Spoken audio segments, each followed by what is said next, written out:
hech kim ota-onani ketib qoladi deb o'ylamas ekan. Mana biz shunga guvohmiz. Otamiz yuzga kiradi deb o'ylardik. Baquvvat, pahlavon odamlar. Chavandoz va kurashganda odamni yelkasini uzib oladigan baquvvat odam.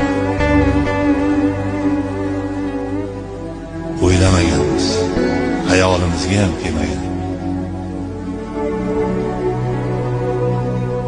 Shuning uchun ota-onasi bor birodarlarga iltimos, ota-onani hurmatini joyiga qo'yib, qarib qolsa yonida bo'lib,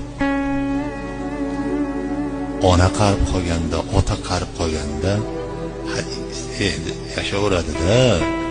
Mana nonini olib borib beryapman-ku demaslik kerak ekan. Har kuni iloji bo'lsa bir marta, ikki marta xabar olish kerak ekan.